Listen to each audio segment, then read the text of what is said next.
உன்னதமானவரின் உயர் மறைவிலிருக்கிறவன் சர்வ வல்லவரின் நிழலில் தங்குவான்.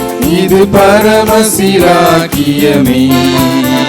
சர்வ வல்லவரின் நிழலில் தங்குவான். இது பரமசிலாக்கியமே. அவர் சேட்டையின் கீழ் அடைக்கலம் புகவே தம் சிறகுகளால் மூடுவார். அவர் சேட்டையின் கீழ் அடைக்கலம் புகவே தம் சிறகுகளால் மூடுவார்.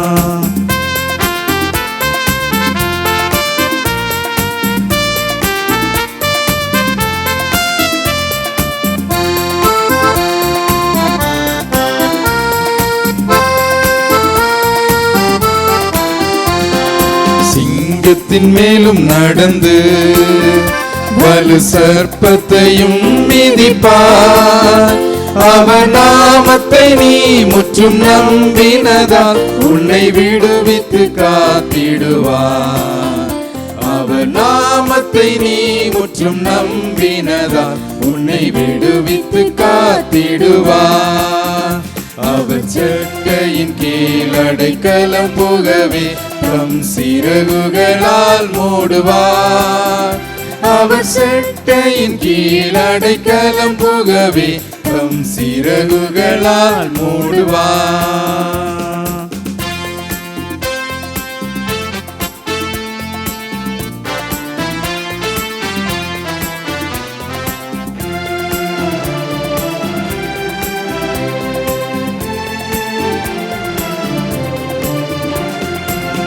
ஆபத்திலும் அவரை நான் நோக்கி கூப்பிடும் வேளையிலும் என்னை தப்புவித்தே முற்றும் ரட்சிப்பாரே என் ஆத்துமனேசரவர். என்னை தப்புவித்தே முற்றும் ரட்சிப்பாரே என் ஆத்துமனேசரவர்.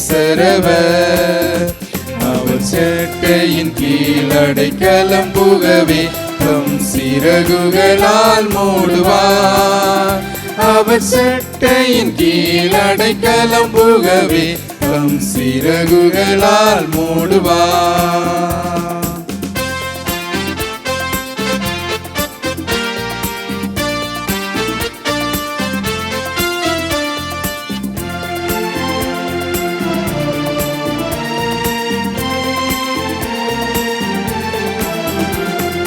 தேவனும் அடைக்கலமே, ஒரு பொல்லாப்பும் உன்னை சேருமோ?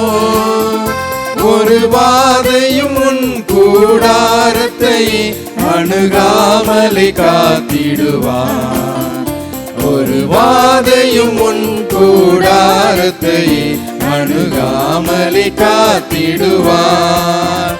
அவர் சேட்டையின் கீழ் அடைக்கலம் புகவே தம் சிறகுகளால் மூடுவார். அவர் சேட்டையின் கீழ் அடைக்கலம் புகவே தம் சிறகுகளால் மூடுவார். இயேசு கிறிஸ்துவின் இனிய நாமத்திலே உங்கள் யாவருக்கும் எங்களுடைய அன்பான வாழ்த்துக்கள். வாரந்தோறும் காணொளி காட்சி மூலமாகவும் ஹெவன் டிவி மூலமாகவும் உங்கள் யாவரையும் நாங்கள் சந்திப்பதில் மிகுந்த மகிழ்ச்சி அடைகிறோம். தேவனாகிய கர்த்தர் உங்கள் அனைவரையும் ஆசீர்வதிப்பாராக. கண்களை மூடி நாம் ஜெபிப்போம். சர்வ வல்லமையுள்ள எங்கள் தேவனாகிய கர்த்தாவே, நன்றியோடு கர்த்தருடைய நாமத்தை நாங்கள் மகிமைப்படுத்துகிறோம்.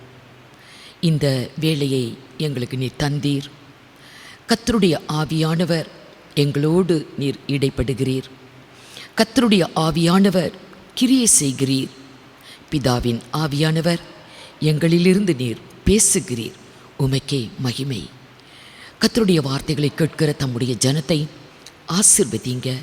உமக்கு கோடா கோடி ஸ்தோத்திரம் ஆண்டவரே. உமக்கே மகிமை உண்டாவதாக. துதிகன மகிமையெல்லாம் உமக்கே ஏறெடுக்கிறோம். இயேசு கிறிஸ்துவின் மூலமாய் வேண்டிக் கொள்கிறோம் பரிசுத்த பிதாவே, ஆமென். கர்த்தருடைய நாமத்துக்கு மகிமை உண்டாகட்டும். லூக்கா சுவிசேஷம் 1 அதிகாரம் 73வது வசனத்திலிருந்து 75வது வசனம் வரை வாசிக்க கேட்கலாம். ஆதி முதற் கொண்டிருந்த தம்முடைய பரிசுத்த தீர்க்கதரிசிகளின் வாக்கினால் தாம் சொன்னபடியே தமது ஜனத்தை சந்தித்து மீட்டு கொண்டு நம்முடைய சத்துருக்களின் என்றும் நம்மை பகைக்கிற யாவருடைய கைகளின் என்றும் நம்மை ரட்சிக்கும்படிக்கு தம்முடைய தாசனாகிய தாவீதின் வம்சத்திலே நமக்கு இரட்சணிய கொம்பை ஏற்படுத்தினார். ஆண்டவராகிய தேவன் மனிதனாய் இந்த பூமிக்கு வந்தார் 2000 ஆண்டுகளுக்கு முன்னதாக. நம்முடைய இரட்சகராகிய இயேசு கிறிஸ்து இந்த பூமிக்கு ஏன் வந்தார், மனிதர்களை ஏன் சந்தித்தார் என்று இந்த வேதத்தில் பல காரணங்கள் சொல்லப்பட்டிருக்கிறது. அதில் ஒன்று இந்த வசனத்தில் நம்ம பார்க்கலாம். ஆதி முதற் கொண்டிருந்த நம்முடைய பரிசுத்த தீர்க்கதரிசிகளின் வாக்கினால் தாம் சொன்னபடியே தமது ஜனத்தை சந்தித்து மீட்டு கொண்டு நம்முடைய சத்துருக்களின் கையினின்று நம்மை பகைக்கிற யாவருடைய கையினின்றும் நம்மை ரட்சிக்கும்படிக்கு இரட்சணிய கொம்பாக ஆண்டவராகிய இயேசு வந்தார், வெளிப்பட்டார் என்று இங்கே பார்க்கிறோம். நம்முடைய சத்துருக்களினின்றும் நம்மை பகைக்கிற யாவருடைய கையினின்றும் நம்மை விடுவிக்க, நம்மை ரட்சிக்க ஆண்டவராகிய இயேசு கிறிஸ்து வந்தார். பாவிகளை ரட்சிக்க கிறிஸ்து இயேசு இந்த உலகத்துக்கு வந்தார்.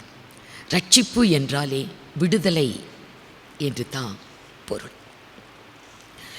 வருடத்தின் கடைசி மாதத்தில் வந்திருக்கிறோம். ஒருவேளை இந்த வருடத்தில் 11 மாதங்கள் பல போராட்டம், பல துன்பங்கள், பல வேதனைகள், பல சோதனைகளை நாம் சந்தித்திருக்கலாம்.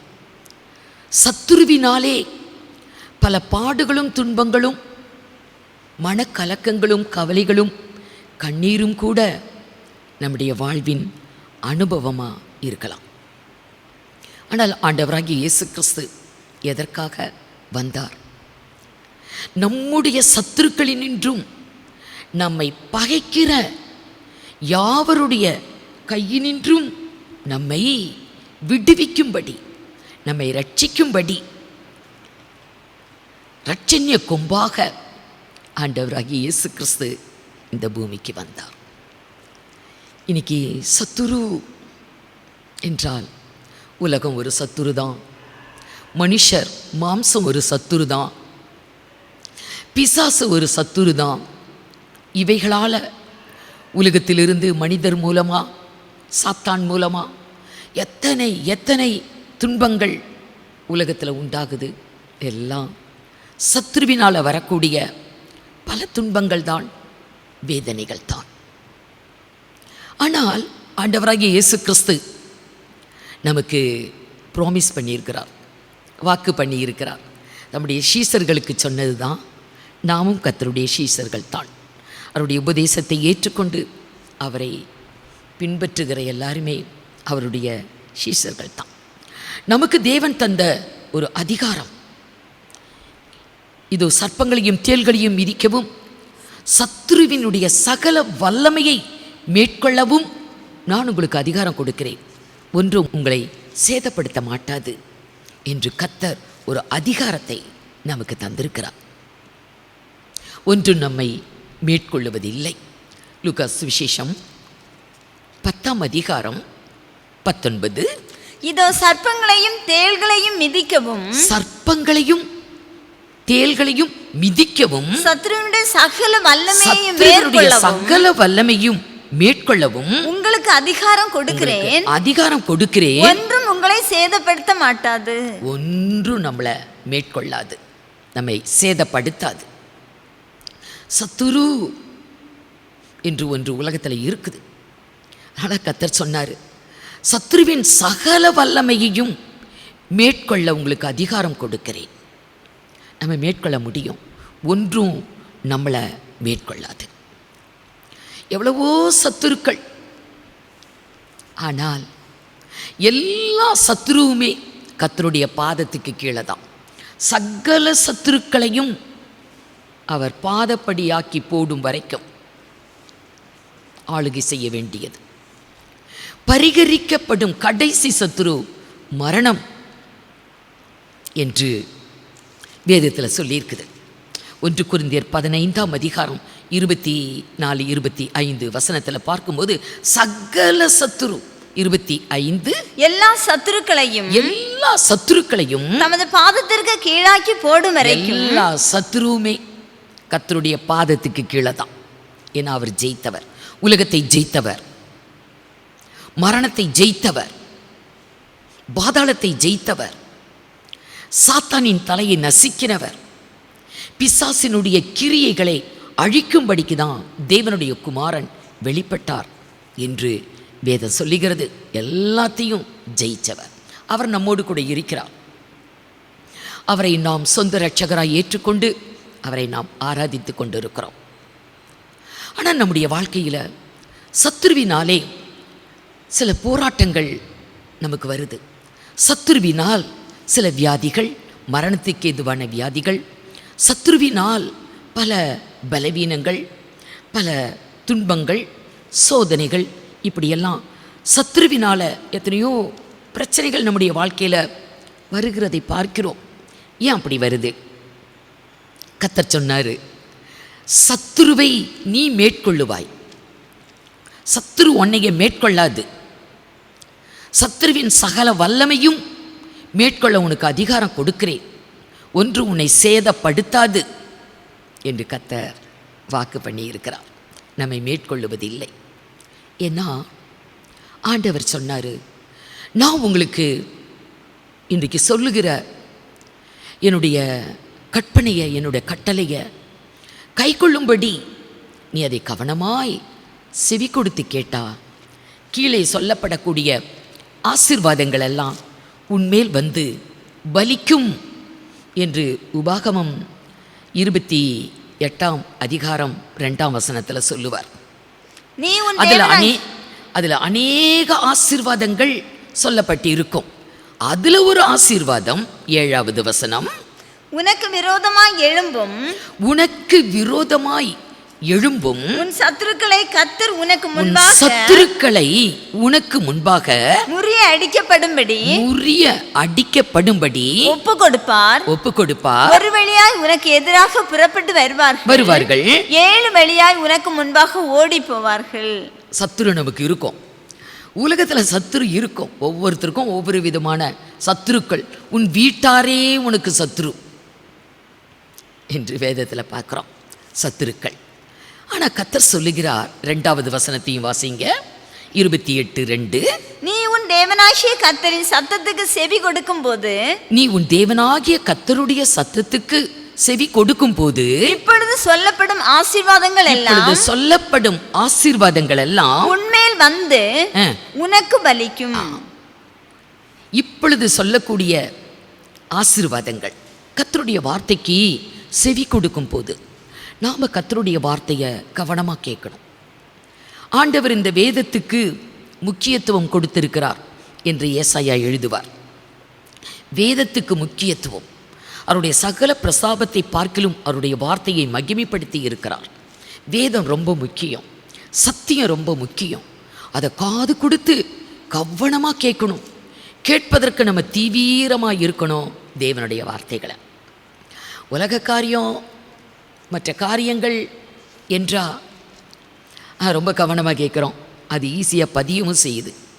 ஆனால் கர்த்தருடைய வசனம் கேட்குறதுக்கு கஷ்டப்படுறோம், அது உள்ளத்தில் தக்க வைத்து கொள்றதுக்கும் ரொம்ப கஷ்டமாக இருக்குது.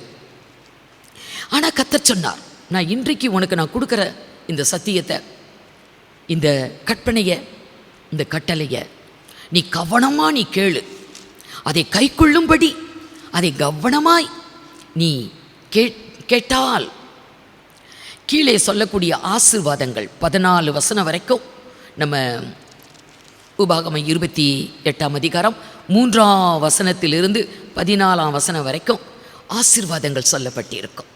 அதில் ஒன்று தான் 7வது வசனம், உன் சத்துருவை நீ மேற்கொள்ளுவாய். உன் சத்துருவை நீ மேற்கொள்வாய். சத்துருக்கிட்ட நீ தோற்று போவதில்லை, சத்துருக்கிட்ட நீ பின்வாங்குவதில்லை. சத்துருவனை ஒருபோது மேற்கொள்ளாது, நீ சத்துருவை மேற்கொள்ளுவாய். ஒரு வழியாக சத்துரு உன்னை அட்டாக் பண்ண வந்தா, ஆனால் உன்னிடத்திலிருந்து உன்னை ஒன்றும் செய்ய முடியாமல் 7 வழியாய் சத்துரு சிதறி ஓடும் என்று கர்த்தர் சொன்னார். ஆனால் நம்முடைய வாழ்க்கையில் அப்படி இருக்கா? சத்துருக்கள் மேற்கொள்கிறாங்களா, இல்லை நாம் வெற்றி பெறுறோமா? அதை கொஞ்சம் நம்ம யோசித்து பார்த்தா, பலவீனம் மேற்கொள்ளுது, நோய்கள் மேற்கொள்ளுது, சோதனைகள் மேற்கொள்ளுது, துன்பங்கள் மேற்கொள்ளுது. எத்தனை பிரச்சனைகளை வாழ்க்கையில் சந்திக்கிறோம். நம்ம தோற்று போகிறது போல தோணுது, மற்றதெல்லாம் ஜெயிக்குது. ஆனால் கர்த்தர் சொன்னார், சத்துரு உன்னை மேற்கொள்ளுவதில்லை. எப்போ மேற்கொள்ளும். ஆனால் எந்த சந்தர்ப்பத்தில் எப்போ மேற்கொள்ளும் என்று சொன்னார்?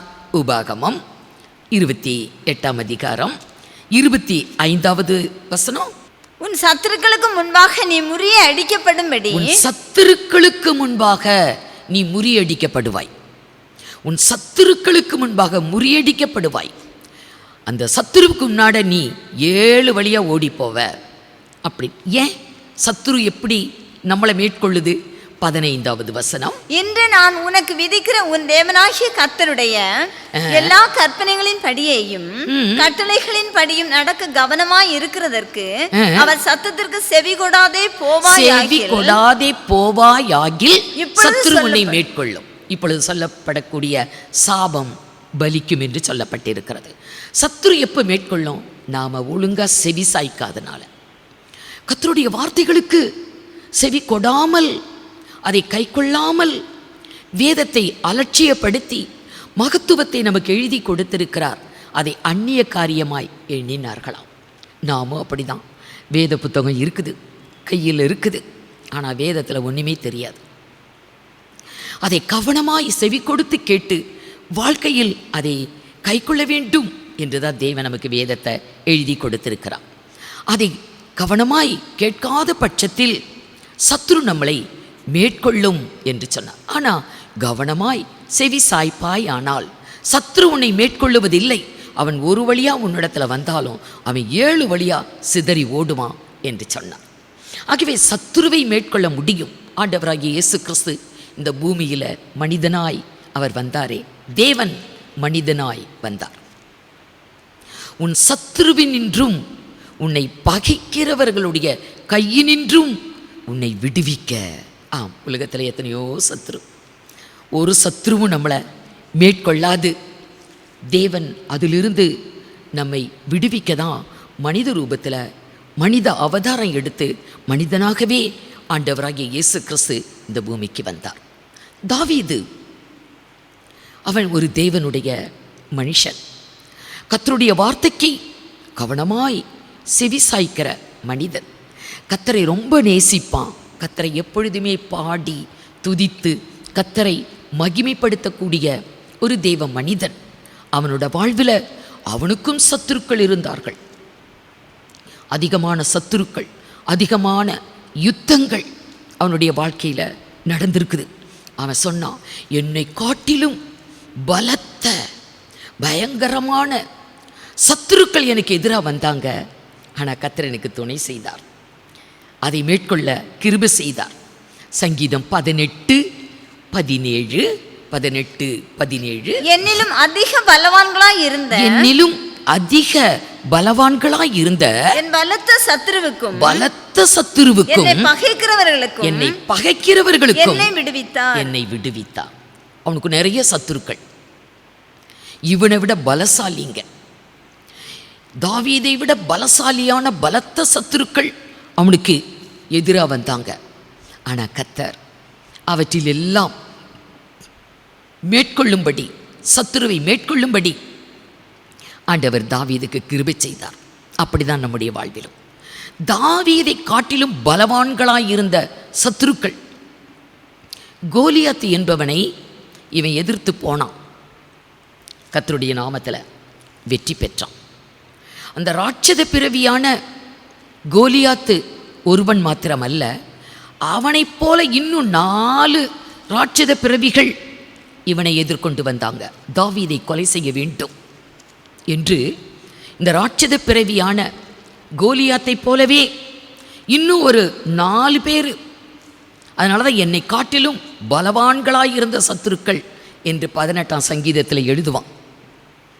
அந்த சத்துருக்களை எல்லாம், ராட்சத பிறவிகளை எல்லாம் அவன் வென்று வெற்றி பெற்றான். 2 சாமுவேல் 21ஆம் அதிகாரம் 16 22 வரைக்கும் வாசிக்கலாம். அப்பொழுது 300 சேக்கல் நிறை வெண்கலமான ஈட்டியை பிடிக்கிறவனும் புது பட்டயத்தை அறையிலே கட்டி கொண்டவனுமான இஸ்பிபெனோப் என்னும் ராட்சத புத்திரரில் ஒருவன் தாவீதை வெட்ட வேண்டும் என்று இருந்தான். செரியாவின் குமாரனாகிய அபிசாய் ராஜாவுக்கு உதவியாக வந்து பெலிஸ்தனை வெட்டி கொன்று போட்டான். அப்பொழுது முதல் ராட்சத பிறவி தாவீதை கொலை செய்ய வந்தவன். ஆனா தாவீதுக்காக அபிசாய் உதவியா வந்து அந்த பெலிஸ்தியனை ராட்சத பிறவிய வெட்டி கொன்று போட்டான். அடுத்து, அப்பொழுது தாவீதின் மனுஷர் இஸ்ரவேலின் விளக்கு அணைந்து போகாதபடிக்கு நீர் இனி எங்களோட யுத்தத்திற்கு புறப்பட வேண்டாம் என்று அவனுக்கு ஆணையிட்டு சொன்னார்கள். அதற்கு பின்பு பெலிஸ்தரோட திரும்பவும் கோபிலே யுத்தம் நடந்தது. ஊசாத்தியனாகிய சீபேக்காய் ராட்சத சந்ததியான சாப்பை வெட்டி போட்டான். இன்னொரு ராட்சத பிறவி சாப் என்று சொல்லக்கூடிய ஒரு ராட்சதன் அவன் எதிர்கொண்டு வந்தான். சீபேக்காய் என்பவன் தாவீதுக்கு உதவியா அவனை முறியடித்தான். அடுத்து, பெலிஸ்தரோடு இன்னும் வேறொரு யுத்தம் கோபிலே உண்டான போது யாரை எர்ஹிமின் குமாரனாகிய எல்கானான் என்னும் பெத்லஹேமியன் காத் ஊரானாகிய கோலியாத்தின் சகோதரனை வெட்டினான். அவன் ஈட்டி தாங்கலானது, நெய்கிறவர்களின் படைமரம் அவ்வளவு பெரிதாய் இருந்தது. காத் என்ற ஊர்ல யுத்தம் நடக்குது. கோலியாத்தின் சகோதரன் அவன் ஒரு ராட்சத பிறவி, அவனும் எதிர்த்து வந்தான். ஆனால் தாவீதுக்கு கர்த்தர் உதவி செய்தார், ஆட்களை வைத்திருந்தார், அவனை முறியடித்தார்கள். 21-20 இன்னும் ஒரு யுத்தம் காத் ஊரிலே நடந்தபோது, இன்னும் ஒரு யுத்தம் காத் என்ற ஊர்ல நடக்குது. அங்கே நெட்டையனான ஒரு மனுஷன் இருந்தான். அவன் கைகளில் அவ்வாறு விரல்களும் அவன் கால்களில் அவ்வாறு விரல்களும் ஆக 24 விரல்கள் உள்ளவன். இவனும் ராட்சத பிறவியா இருந்து இஸ்ரவேலை நிந்தித்தான். தாவீதின் சகோதரனான சீமேயாவின் குமாரனாகிய யோனத்தான் அவனை வெட்டினான். இப்படியே 4 ராட்சத பிறவிகள். கர்த்தர் இந்த 4 பேரையும், இந்த 4 பேரும் காத்தூரிலே ராட்சதனுக்கு பிறந்தவர்கள். இவர்கள் தாவீதின் கையினாலும் அவன் சேவகரின் கையினாலும் மடிந்தார்கள். அதனால தான் சங்கீதத்தில் எழுதினான். 18ஆம் சங்கீதத்தில் 17வது வசனத்தில் அவன் சொல்லிட்டு போவான், என்னிலும் பலவான்களாயிருந்த என்னுடைய பலத்த சத்துருவுக்கும் கர்த்தர் என்னை விலக்கினார், ரட்சித்தார் என்று சொல்லி அவன் சொல்லுவான். ஆம் அருமையானவர்களே, நம்மை விட, நம்முடைய பலத்துக்கு மிஞ்சி நம்மை விட பலமுள்ள சோதனைகளா நம்ம மேற்கொள்ள முடியாதபடி கலங்கி தவிக்கிறோமா? ராட்சத பிறவிகள் தாவீதை விட பலவான்கள். ஆனால் கர்த்தர் செய்தார், அவர்களை எல்லாம் அழித்து இவங்களுக்கு வாழ்வை கொடுத்தார். இன்றைக்கு நம்முடைய வாழ்க்கையில் அப்படித்தான்.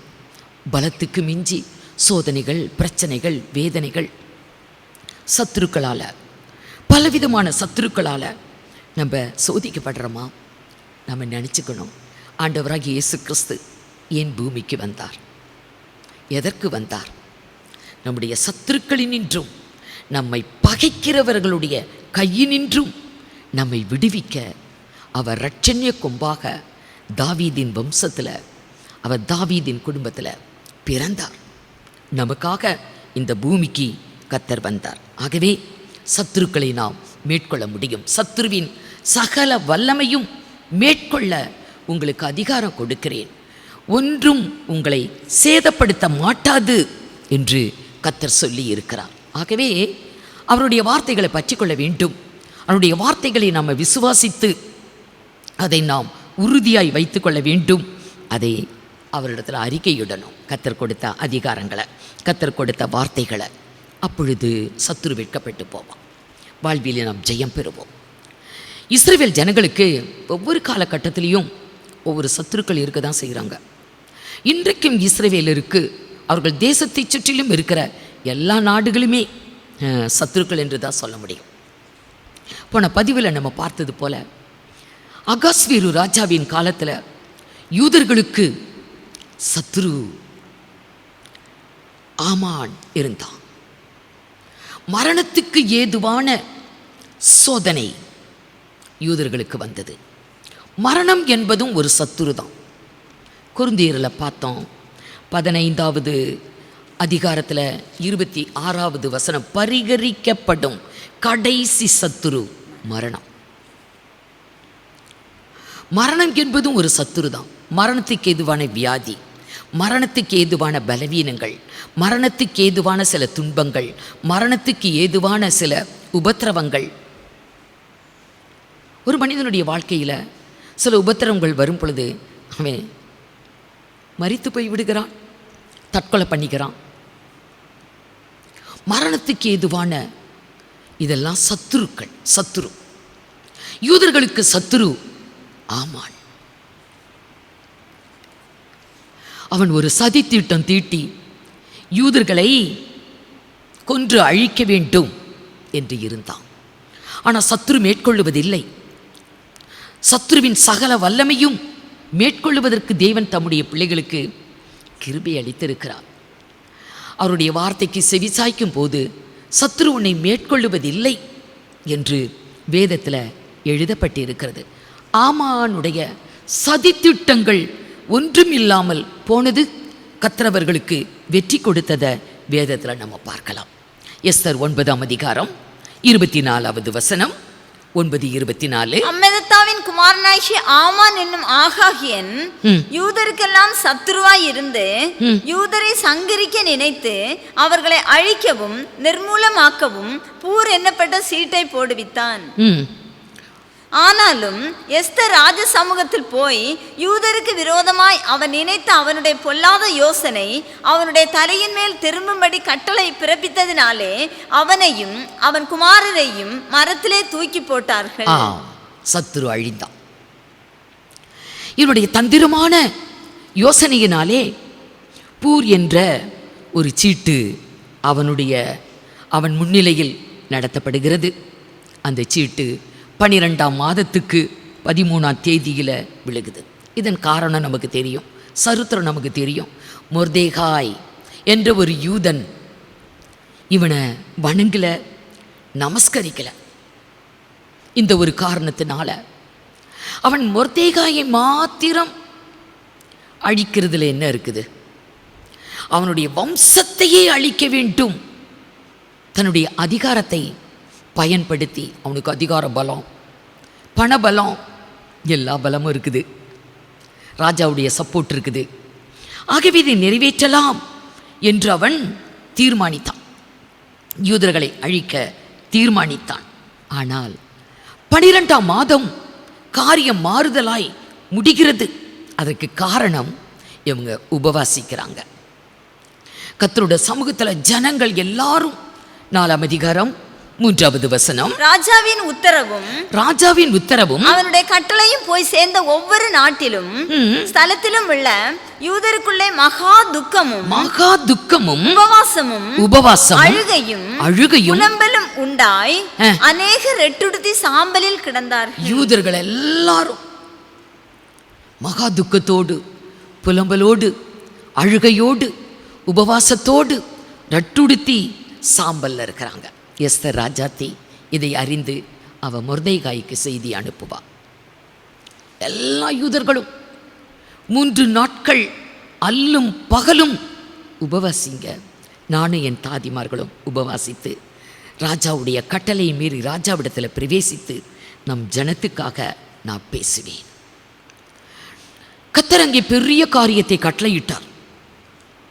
கர்த்தருடைய ஜெபத்தை கேட்டார், உபவாசத்தை ஏற்றுக்கொண்டார். சத்ருவினாலே வந்த சதி திட்டம், மரணம், அது மாற்றமடைகிறது. கர்த்தர் காரியத்தை மாறுதலாய் முடிய செய்தார். சத்துருக்கள் இவர்களை யூதர்களை மேற்கொள்ளலாம் என்று எண்ணி இருந்தாங்க. ஆனால் யூதர்கள் சத்துருக்களை மேற்கொண்டாங்க. கர்த்தர் அப்படி 12ஆம் மாதத்திலே மரண கட்டை தேவ ஜனத்தை விட்டு முறியடித்தார். மரணம் என்பது ஒரு சத்துரு. பூமியில் ஒரு மரணம் நடக்குது. நியாயத்தீர்ப்புக்கு பின்பு 2ஆம் மரணம். அக்கினியும் கந்தகமும் எரியக்கூடிய கடலில் பங்கடைவார்கள் என்று வேதத்தில் சொல்லப்பட்டிருக்கிறது. பூமியில் ஒரு மனிதனுக்கு ஒரு முடிவு வருது, மரணம். நியாயத்தீர்ப்புக்கு பின்பு நியாயம் தீர்க்கப்பட்டு அக்கினியும் கந்தகமும் எரியக்கூடிய கடல் 2ஆம் மரணம். ஆக மரணம் என்பதே ஒரு சத்துரு, பரிகரிக்கப்பட வேண்டிய கடைசி சத்துரு மரணம் என்று வேதத்தில் எழுதியிருக்குது. யூதர்களுக்கு இந்த உலக பிரகாரமான ஒரு மரணம்தான், அதுவும் சத்துரு. தேவன் அந்த சத்துருவின் சதி திட்டத்தை முறியடித்து கர்த்தர் ஜெயம் கொடுத்தார். 12ஆம் மாதத்திலே தேவன் அப்படி செய்தார். நம்முடைய வாழ்விலும் கூட மரணத்துக்கு ஏதுவான நோய்களா, மரணத்துக்கு ஏதுவான பலவீனங்களா, மரணத்துக்கு ஏதுவான சத்துருவின் போராட்டங்களா, மனதில் நம்ம ஏன் தான் வாழ்ந்துட்டுருக்குறோம், ஏன் தான் பிறந்தோம், நம்ம இருக்கிறத விட இல்லாமல் இருக்கிறது நல்லது என்ற எண்ணங்கள் சில வேளைகளில் ஓடும் மனுஷருக்கு. ஏன்னா மனதில் தாங்கத்தக்கதான பலம் இல்லை, சக்தி இல்லை, சோதனையை மேற்கொள்ளுவதற்கு போதிய விசுவாசம் இல்லை, ஜபஜீவியம் இல்லை. அப்படியெல்லாம் இருக்கும்போது தன்னுடைய பலவீனத்தினால அப்படி என்ன தோணும். ஆனால் இவர்களும் ஆமானை மேற்கொள்ள முடியாது. அவனுக்கு பணபலம் இருக்குது, அதிகார பலம் இருக்குது, ராஜாவுடைய சப்போர்ட் இருக்குது.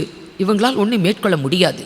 இவர்களால் முடிந்தது உபவாசம், அழுகை, தேவனை நோக்கி அவர்கள் ஏறெடுத்தாங்க. அது செய்ய முடியும், அது நம்மாலே செய்ய முடியும். ஆனால் அநேகர் துவண்டு போயிடுறாங்க, சோர்ந்து போயிடுறாங்க. கர்த்தரை நாம் பற்றி கொள்ள வேண்டும். சத்துருவின் கையினின்று நம்மை விடுவிக்க ஆண்டவராக இயேசு வந்திருக்கிறார். நம்மை பகைக்கிறவர்களுடைய கையினின்று நம்மை விடுவிக்க ஆண்டவராக இயேசு கிறிஸ்து வந்திருக்கிறார்.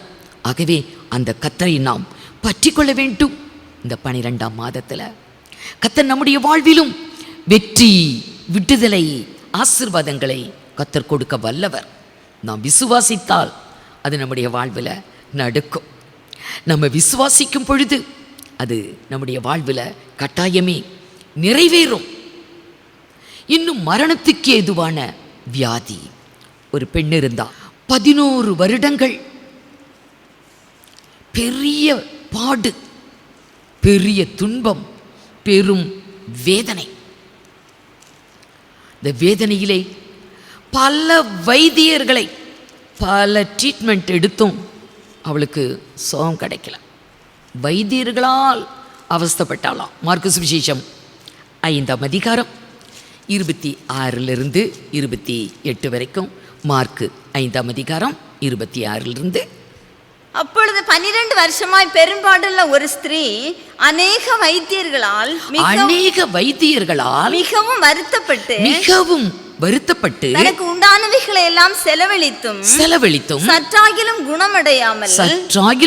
குணமடையாமல் அதிக வருத்தப்படுகிற பொழுது இயேசுவை குறித்து கேள்விப்பட்டு நான் அவருடைய வஸ்திரங்களையாகிலும் தொட்டால் சொஸ்தமாவேன் என்று சொல்லி ஜன கூட்டத்துக்குள்ளே அவருக்கு பின்னாக வந்து அவருடைய வஸ்திரத்தின் ஓரத்தை தொட்டாள். 12வது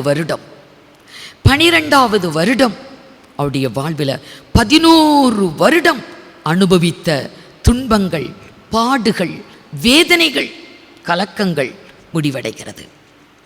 சத்துருவை மேற்கொண்டாள். அவருடைய வஸ்திரத்தின் நுனியை தொட்ட பொழுது அவளுடைய வியாதி முற்றிலுமாய் அவளை விட்டு நீங்குது. 11 வருட காலம் மரண போராட்டம். அது மரணத்தில் தான் கொண்டு போய் விடும். ஆனால் அவள் கர்த்தரை பற்றி கொண்டாள். அவருடைய வஸ்திரத்தின் ஓரத்தையாகிலும் நான் தொட்டால் சுஸ்தம் அடைவேன், சுகம் அடைவேன் என்று அவள் நினைத்து விசுவாசித்து அப்படியே ஜனக்கூட்டத்தில் போய் தொட்டா. சத்துருவை மேற்கொண்டாள். மரண போராட்டத்திலே கர்த்தர் அவளுக்கு விடுதலை கொடுத்தார். இந்த நாட்களில் உலகம் முழுவதுமே வியாதி தான். கொள்ளை நோயினால் எல்லாருமே பயந்து பயந்து தான் வாழ வேண்டி இருக்கிறது. இன்றைக்கு பல நாடுகளிலே கொள்ளை நோய் ஒமிக்ரான் என்று சொல்லக்கூடிய கொரோனாவின் இன்னொரு தோற்றம், இன்னொரு வைரஸ் பரவிக்கொண்டு இருக்கிறது. ஆகவே இன்றைக்கு மனிதர்கள் நிம்மதியாக சந்தோஷமாக வாழ முடியல. இயல்பான வாழ்வு எத்தனையாய் பாதிக்கப்படுகிறது. மரணம் ஒரு சத்துரு, கொள்ளை நோய் அது ஒரு சத்துரு. இந்த பெண் 11 வருடம் பாடுபட்டா. 12வது வருடத்தில் அவருடைய வாழ்விலே விடுதலை, வெற்றி. ஆண்டவராய் இயேசு கிறிஸ்து நம்முடைய பலவீனங்களை ஏற்றுக்கொண்டு நம்முடைய நோய்களை எல்லாம் அவர் சுமந்து தீர்த்து விட்டார். ஆகவே நாம் விசுவாசிப்போம். இந்த வருடத்தின் கடைசி மாதத்தில் வந்திருக்கிறோம். இந்த 12வது மாதத்தில் கர்த்தர் நம்மை ஆரோக்கியமாய் வாழ, இந்த கொள்ளை நோய்களுக்கு தப்புவித்து நம்மை ரட்சிக்க அவர் வல்லவராய் இருக்கிறார் என்று நம்ம விசுவாசித்து கர்த்தரை ஸ்தோத்திரிப்போம். மெய்யாகவே கர்த்தர் நம்முடைய வாழ்வில் பெரிய காரியங்களை கர்த்தர் செய்கிறவர். மத்தேயு 8ஆம் அதிகாரம் 16, 17 வசனங்களிலே வாசிக்கும் பொழுது, அஸ்தமனம் ஆனபோது பிசாசு பிடித்திருந்த அநேகரை அவரிடத்தில் கொண்டு வந்தார்கள். பிசாசு பிடித்த அநேக மக்கள், பிசாசுனால கொடிய வேதனைப்பட்டவங்க அந்த காலத்தில் நிறைய பேர் இருந்தாங்க, இந்த காலத்திலையும் இருக்கிறாங்க. பிசாசினாலே கொடிய வேதனை, கொடிய ரோகங்கள், கொடிய நோய்கள், பல அவஸ்தைகள், அப்படிப்பட்டவங்களை கர்த்தரிடத்துல கொண்டுட்டு வராங்க. அவர் அந்த ஆவிகளை தமது வார்த்தையினாலே துரத்தி பிணியாளிகள் எல்லாரையும் சொஸ்தமாக்கினார். பிணியாளிகள் எல்லாரையும், அவர்கிட்ட வந்த எல்லாரையுமே சுகமாக்கினார். நம்முடைய பலவீனங்களை ஏற்றுக்கொண்டு நம்முடைய நோய்களை சுமந்தார் என்று ஏசாயா தீர்க்கதரிசினால் உரைக்கப்பட்டது நிறைவேறும்படி இப்படி நடந்தது. அவர் நம்முடைய பலவீனங்களை ஏற்றுக்கொண்டு நம்முடைய நோய்களை சுமந்தார். கல்வாரி சிலுவையிலே அவர் சுமந்து தீர்த்து விட்டார். நம்முடைய பாவங்களை மாத்திரமல்ல, அக்கிரமங்களை மாத்திரமல்ல, அவர் நம்முடைய அக்கிரமங்களை ஏற்றுக்கொண்டு நம்முடைய பாவங்களை சுமந்து தீர்த்தார். நம்முடைய பாடுகளை ஏற்றுக்கொண்டு நம்முடைய துக்கங்களை சுமந்தார். அப்படியே நம்முடைய பலவீனங்களை ஏற்றுக்கொண்டு நம்முடைய நோய்களை சுமந்தார். ஆகவே நமக்கு விடுதலை உண்டு. தேவனாகிய கர்த்தர் நம்மை விடுவிக்கிறார். நாம தைரியம் உள்ளவங்களா கர்த்தரை பற்றி கொண்டு வாழணும்.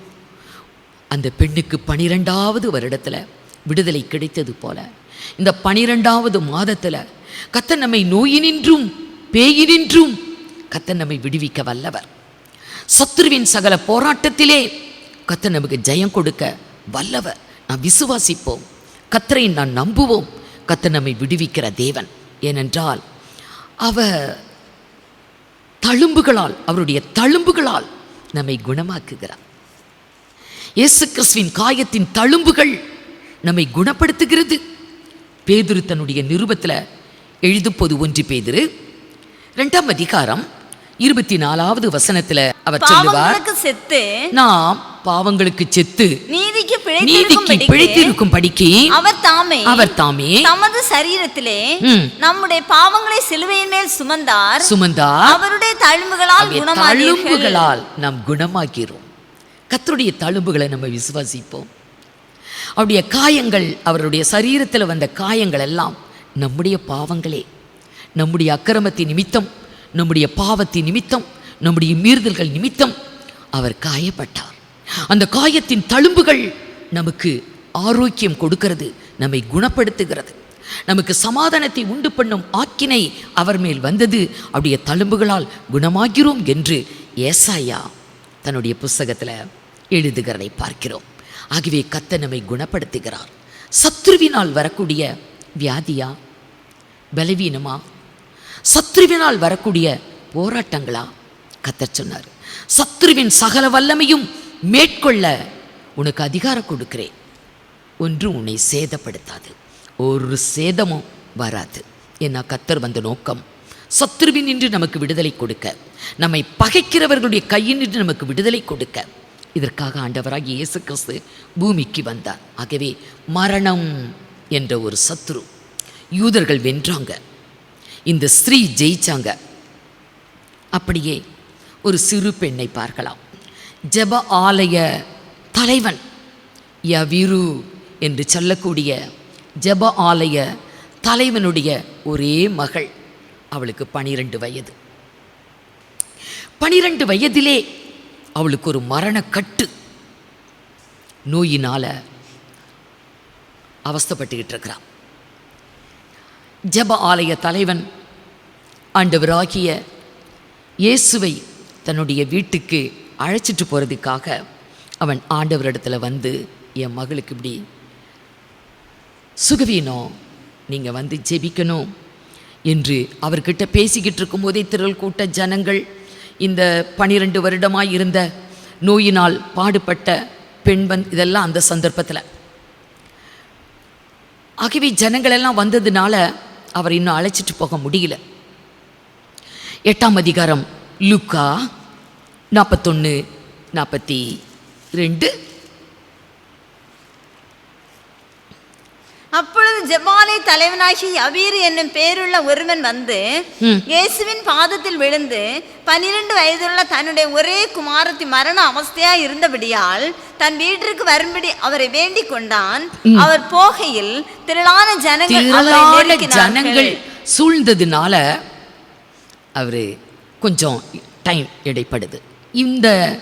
இந்த நேரத்துக்குள்ள இந்த யவிரு வீட்டிலிருந்து ஆட்கள் ஓடி வராங்க. போதகரை வருத்தப்படுத்த வேண்டாம், நம்ம பிள்ளை மரிச்சு போயிட்டான், பிள்ளை மரித்து விட்டது, இனி போதகரை எதுக்காக வருத்தப்படுத்தணும், வீட்டுக்கு கூட்டிகிட்டு வரணும் அப்படின்னு சொல்கிறாங்க. இயேசு அதை அறிந்து, நீ பயப்படாத, விசுவாசம் உள்ளவனாயிரு, தைரியமாயிரு அப்படின்னு சொல்லி வீட்டுக்கு போகிறார். யவிருவையும் கூட்டிக்கிட்டு தன்னுடைய 3 சீஷர்களோடு அங்கே போனால் பிள்ளை மரித்து போய் விட்டது. உறவினர்களெல்லாம் உட்காந்து அழுதுட்டுருக்குறாங்க, எல்லாம் அழுகிறாங்க.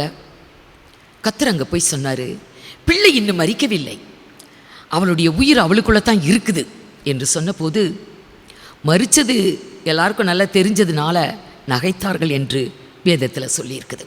நகைக்கிறாங்க, செத்துப்போன பிள்ளைய உயிர் உள்ளுக்கு இருக்குதுன்னு சொல்கிறாரே என்று நகைக்கிறாங்க. சிறு பெண்ணே எழுந்திரு என்று கையை பிடித்து தூக்கினார். பிள்ளை உயிரோடு எழுந்துட்டா. ஆகாரம் கொடுத்தவளை பலப்படுத்துங்க. நகைத்த ஆள்களையெல்லாம் வெளியே அனுப்பிட்டு பெற்றோரையும் 3 சீசர்களையும் கூட வைத்து தான் சிறு பெண்ணை எழுப்புறார். மரித்து போன பிள்ளை, ஆனால் அதனுடைய உயிர் அதுக்குள்ளே இருக்குதுன்னார். நம்முடைய தேவனாகிய கர்த்தர் யாரென்றால், மரித்தோரை உயிர்ப்பிக்கிறவர், இல்லாதவைகளை இருக்கிறவைகளைப் போல அழைக்கிற தேவன். ரோமருக்கு எழுதின நிருபம் 4ஆம் அதிகாரம் 17வது வசனத்தில் அப்போஸ்தலனாகிய பவுல் இப்படி எழுதி கொண்டு போவார். அநேக ஜாதிகளுக்கு உன்னை தகப்பனாக ஏற்படுத்தினேன் என்று எழுதி இருக்கிறபடி அவன் தான் விசுவாசித்தவருமாய் மரித்தோரை உயிர்ப்பித்து இல்லாதவைகளை இருக்கிறவைகளைப் போல அழைக்கிறவருமாய் இருக்கிற தேவன். நம்முடைய தேவன் யார்? மரித்தோரை உயிர்ப்பிக்கிறவர், மரணத்தை ஜெயித்தவர், பாதாளத்தை ஜெயித்தவர், பிசாசை ஜெயித்தவர், பிசாசின் கிரியைகளை அழிக்கும்படிதான் உலகத்துக்கு வந்தார். இல்லாதவைகளை இருக்கிறவைகளைப் போல அழைக்கிற தேவன். உயிர் இல்லை, ஆனால் அந்த பிள்ளைகளை உயிர் இருக்குதுன்னு சொல்கிறார். இன்றைக்கு நாம் உன்னை கண்ணில் பார்த்தா தான் விசுவாசிப்போம், நடக்கிறதுக்கு முன்னாடி விசுவாசிக்க மாட்டோம். ஆபிரகாம் இன்னும் ஈசாக்கு கிடைக்கவில்லை, ஆனால் ஈசாக்கை தேவன் கொடுத்து விட்டார் என்று முழு நிச்சயத்தோடு நம்பி விசுவாசத்தில் தேவனை மகிமைப்படுத்தினான் என்று வேதம் சொல்லுகிறது. கிடைக்கிறதுக்கு முன்னாடியே கிடைத்து விட்டது. ஏன்னா இல்லாதவைகளை இருக்கிறவைகளைப் போல அழைக்கிற தேவன், அதுதான் விசுவாசம். நாம் இன்னைக்கு கண்ணில் பார்த்த பிறகுதான் ஆண்டவரை மகிமைப்படுத்துவோம், அது விசுவாசம் அல்ல. ஆகவே ஆண்டவரை பின்பற்றக்கூடிய அநேக பக்தர்களுக்குள் அப்படிப்பட்ட விசுவாசம் இருந்தது. எலியா கூட ஆகாப் ராஜாவிடத்தில் போய் நீர் போஜனம் புசியும், பெருமழையின் இரைச்சல் கேட்கப்படுகிறது அப்படின்னு சொன்னான். ஆனால் மழையும் இல்லை, ஒன்றும் இல்லை, பயங்கர வெயில். அதன் பிறகுதான் இவன் கர்மேல் பர்வதத்தில் 7 முறை முழங்கால் நெற்றியில படத்தக்கதாய் குனிந்து அவன் 7 முறை கர்த்தரை நோக்கி ஜெபிப்பான். தன்னோடு இருந்த ஊழியக்காரன் இடத்துல போய், சமுத்திர முகமா பாரு, மழை வர்றதுக்கு ஏதாகிலும் மேகம் வந்திருக்கிறதா, அறிகுறி வந்திருக்கிறதா என்று பார்த்துட்டு வர சொல்லுவான். 6 முறை பார்த்தும் இல்லை. 7வது முறை பார்த்த போது ஒரு உள்ளங்கை அளவு மேகத்தை பார்த்தேன்னு சொல்லுவான். அப்போ அதுக்கு முன்னாடியே சொல்லிட்டானே, ராஜாவே நீர் போய் போஜனம் புசியும், பெருமழையின் இரைச்சல் கேட்கப்படுகிறது. அதுதான் விசுவாச வார்த்தை. இல்லாதவைகளை இருக்கிறவைகளைப் போல அழைக்கிற தேவன். ஆகவே நான் பெற்றுக்கொள்வதற்கு முன்னதாகவே பெற்றுக்கொண்டேன் என்று விசுவாசத்தில் தேவனை மகிமைப்படுத்தணும்.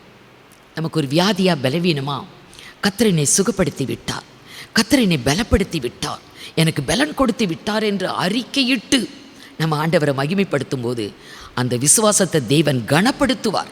நமக்கு அது கிடைச்சே தான் ஆகும். இங்கே அந்த பிள்ளைக்குள் உயிர் இல்லை, ஆனால் இயேசு சொன்னார், பிள்ளையின் உயிர் பிள்ளைக்குள்ள தான் இருக்குது. மரணத்திலே வெற்றி. 12வது வயதில் மரணத்தை ஜெயித்தார். மரணக்கட்டு நீங்கினது. அருமையானவர்களே, மரணம் என்பதும் ஒரு சத்துரு தான். வியாதி பலவீனங்கள் மரணத்துக்கு ஏதுவாய் இன்னைக்கு வருது. அந்த சத்துருவை மேற்கொள்ளுவதற்கு தேவன் நமக்கு கிருபை கொடுக்கிறார். தாவீதுக்கு 4 பக்கமும் மரணக்கட்டு வந்திருந்தது. கர்த்தரை நோக்கி அவருடைய ஆலயத்திலே அபயமிட்டான். கர்த்தருடைய சமூகத்தில் கர்த்தர் தமது ஆலயத்திலிருந்து அவனுடைய சத்தத்தை கேட்டு அவனுடைய ஜலப்பிரவாகத்தில் இருக்கிற அவனை அப்படியே தூக்கி எடுத்து விசாலமான ஒரு இடத்துல நிறுத்தினார். கர்த்தரின் மேல் பிரியமாய் இருந்தபடியினால் என்னை விசாலத்திலே கொண்டு வந்து நிறுத்தினார் என்று அவன் தேவனை மகிமைப்படுத்துகிறத நம்ம பார்க்கலாம். சங்கீதம் 18:4 வரைக்கும் பாருங்க. மரணக்கட்டுகள் என்னை சுற்றி கொண்டது, மரணக்கட்டு என்னை சுற்றி கொண்டது, துச்சன பிரவாகம் என்னை பயப்படுத்தினது, பாதாள கட்டுகள் என்னை சூழ்ந்து கொண்டது, மரண கண்ணிகள் என் மேல் விழுந்தது. எல்லாமே மரணம். எல்லாம் 4 பக்கமும் எல்லாம் மரணத்துக்கு ஏதுவானது. ஆனால் அவன் என்ன செய்தான்? அடுத்த வசனம், எனக்கு உண்டான நெருக்கத்திலே கர்த்தரை நோக்கி கூப்பிட்டு தேவனை நோக்கி அபயமிட்டேன். தமது ஆலயத்திலிருந்து என் சத்தத்தை கேட்டார். கர்த்தர் அவனை விடுவித்தார். அவர் சந்நிதியில் போய் அவர் செவிகளில் ஏறிற்று. கர்த்தருடைய சமூகத்தில் இவனுடைய அபய குரல் எட்டினது. ஆம் அருமையானவர்களே, நமக்கு இந்த உலகத்தில் கர்த்தர் ஒருவரே. அவர்தான் எல்லாவற்றிலும் வெற்றி பெற்றவர், உலகத்தை ஜெயித்தவர். உலகத்திலிருந்து ஒரு துன்பம் போராட்டம் என்றால் உலகத்தை ஜெயித்த இயேசு, அவரை பற்றி கொள்ள வேண்டும். இந்த உலகத்தில் இருப்பவனிலும் உங்களில் இருப்பவர் பெரியவர். சாத்தான் தான் உலகத்தில் இருக்கான், கர்த்தர் பெரியவர். சத்துரு நமக்கு பெருசாக தோணலாம், இல்லை, கர்த்தர் பெரியவர். தாவீதுக்கு நேரிட்ட இந்த பாடுகளிலே கர்த்தர் அவனை விடுவித்தார். 16வது வசனம், உயரத்திலிருந்து அவர் கை நீட்டி என்னை பிடித்து ஜலப்பிரவாகத்தில் இருக்கிற என்னை தூக்கி விட்டார். விடுதலை தந்துட்டார். மரண கட்டிலே விடுதலை, மரண போராட்டத்திலே விடுதலை, சத்துருவின் போராட்டத்திலே விடுதலை. மரணம் என்பது ஒரு சத்துரு. 19வது வசனம், அவர் விசாலமான இடத்திலே என்னை கொண்டு வந்து நிறுத்தினார். பிரியமாய் இருந்தபடியால் என்னை தப்புவித்தார்.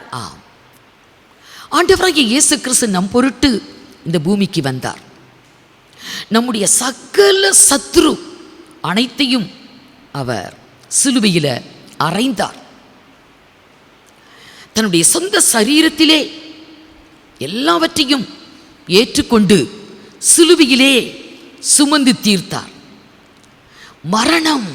மரண உபாதைகளின் கட்டினாலே அவர் கட்டப்பட்டிருந்தார் என்று வேதம் சொல்லுது. ஆகவே நமக்கு விடுதலை உண்டு. கர்த்தர் நமக்கு வரக்கூடிய அந்த கட்டில் அவர் அதை ஏற்றுக்கொண்டபடியால் நமக்கு சத்துருவினால் வரக்கூடிய எந்த துன்பமாக இருந்தாலும், எந்த சோதனையாக இருந்தாலும் அதில் நமக்கு விடுதலை உண்டு. அப்போஸ்தலர் 2ஆம் அதிகாரம் 24வது வசனத்தில் அவர் கட்டப்பட்டிருந்தார்.